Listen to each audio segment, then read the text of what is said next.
Bonjour, aujourd'hui nous allons parler grimpe et escalade avec son bébé. Alors, on commence par définir grimper et escalader. Ça veut dire monter en s'agrippant, en s'aidant des mains, des pieds le long d'une surface verticale. C'est aussi gravir quelque chose avec effort par ses propres moyens pour atteindre le sommet ou passer par-dessus. En fait, bébé est capable d'escalader quelque chose avant même de savoir marcher, puisque ça fait appel aux mêmes compétences que le quatre pattes, mais de manière un peu plus inclinée.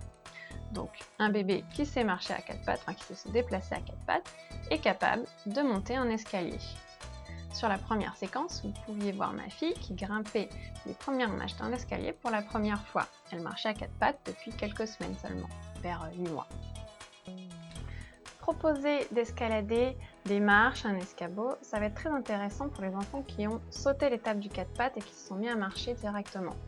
Parce que ça fait appel, comme j'ai dit précédemment, aux mêmes compétences que la marche à quatre pattes, qui est très importante pour le développement de l'enfant, parce qu'elle fait appel à des mouvements en symétrie, ça fait travailler la coordination et l'alternance des mouvements des bras et des jambes.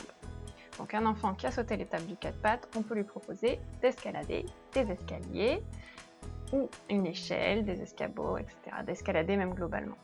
J'aime beaucoup l'utilisation de l'escabeau parce que ça travaille également la descente. Certains enfants ont le réflexe de descendre face au vide, la tête ou les bras en premier. C'est pas ce qu'il y a de plus sécurisé. Donc en fait, d'utiliser un escabeau, ça permet d'avoir des marches plus hautes, plus espacées, et c'est donc un élément qui peut déclencher le réflexe de se tourner et de désescalader comme il l'est monté, c'est-à-dire à quatre pattes en marche arrière. Une fois que l'enfant a compris comment monter les escaliers, les escabeaux et redescendre, on va pouvoir commencer à s'amuser à faire des parcours sur différents niveaux. Donc là, il fallait monter sur le transat, puis après sur le pouf-coffre, sur le canapé, et en redescendre, toujours en se tournant à plat ventre sur le canapé et en mettant les jambes en premier. C'est simple, on peut faire avec des choses qu'on a à la maison, et ça a en général beaucoup de succès. L'étape d'après, ça peut être de se servir d'une surface plate, inclinée, et de laisser l'enfant grimper. Là où il pose son pied, on vient mettre sa main juste en dessous pour servir de prise. En fait, ça va être plus facile que de grimper sur un vrai parcours d'escalade avec des prises, parce que là, on s'adapte complètement au mouvement de l'enfant. Sur cette séquence, vous pouvez voir la structure d'escalade qui n'est pas encore terminée, et ma fille pouvait déjà y grimper avec de son tapis.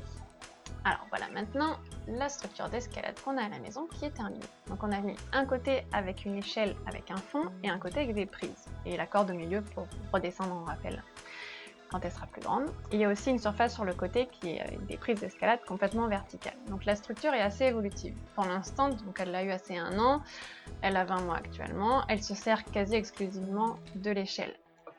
Ça nous laisse une marge de progression. Après, elle pourra utiliser les prises de manière inclinée et encore un peu plus tard, elle pourra utiliser les prises de manière verticale. Et si on n'a pas la chance d'avoir un papy bricoleur, on peut aussi emmener son enfant dans un parc parce qu'il y a beaucoup de jeux avec des structures d'escalade, soit avec des marches, soit avec des prises d'escalade.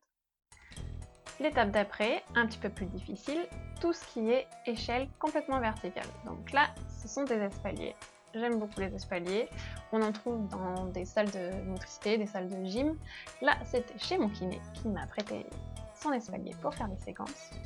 J'aime bien parce que les barreaux sont pas trop espacés, on peut faire beaucoup de choses avec les espaliers. On peut y venir y poser un banc suédois, ça fait d'un côté on monte à l'échelle, de l'autre côté on redescend. Voilà, c'est quelque chose qui était beaucoup utilisé il y a quelques années, qu'on trouve de moins en moins, mais on peut faire pas mal de choses avec. Donc si vous en avez dans des salles de motricité, n'hésitez pas à les proposer à votre enfant. Vous avez peut-être remarqué que je place régulièrement ma main derrière les fesses de ma fille, sur sa base. Alors pourquoi je le fais? En fait, ma main est seulement posée. Je ne viens pas pousser pour la faire monter ou trop la retenir. Ma main est là juste pour la rassurer. En ayant la main comme ça sur sa base, elle a l'impression que le sol n'est pas loin. C'est rassurant pour l'enfant. Mais alors vraiment, ce qui est important, ce que à l'image ça peut ne pas transparaître, c'est que ma main est seulement posée. Si je l'enlève, ça ne doit pas changer sa façon de monter.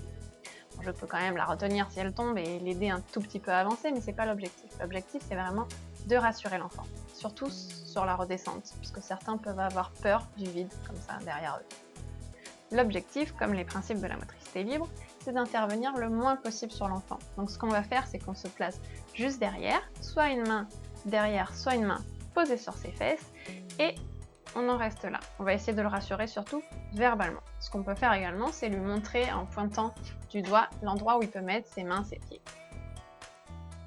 Maintenant que votre enfant est à l'aise avec le fait de monter avec des prises une échelle sur un plan incliné, qu'il a pu expérimenter de monter à l'échelle ou à un espalier vertical, rien ne vous empêche de le laisser escalader dans la nature, sur un rocher, qu'il soit vertical mais avec des bonnes prises ou légèrement incliné. Vous n'avez pas forcément besoin d'avoir un baudrier, des cordes, tout un matériel. Si ça ne monte pas à plus de 1,50 m, il n'y a pas trop de soucis, vous vous placez comme je l'expliquais juste avant et vous laissez l'enfant escalader librement, mais toujours avec sécurité, en votre présence. On a pu filmer cette séquence en vacances dans l'Esporade en Grèce il y a quelques semaines, donc mon Litchi avait une vingtaine de mois. Et c'est elle qui spontanément a voulu escalader un rocher, elle l'avait jamais fait avant, donc voilà, c'est une de ses premières fois et je trouve qu'elle s'est plutôt bien débrouillée. Sous le regard de toute la famille, dont son papy qui aime beaucoup l'escalade. Je tenais quand même à préciser que ma fille n'est pas une généralité, je m'en sers dans mes vidéos, mais il y a quand même de petites spécificités, rien n'est parfait, donc elle a une démarche un peu de singe quand elle est à quatre pattes, elle a tendance à monter les escaliers surtout avec la même jambe, des fois j'interviens un petit peu trop, mais c'est pas forcément facile de filmer des mouvements spontanés, et en l'occurrence j'ai beaucoup de mal à filmer quand elle redescend, parce qu'elle aime pas redescendre, et donc sur les séquences que j'ai filmées, je dois beaucoup intervenir pour vous le montrer. Mais dans la réalité, ce n'est pas forcément le cas.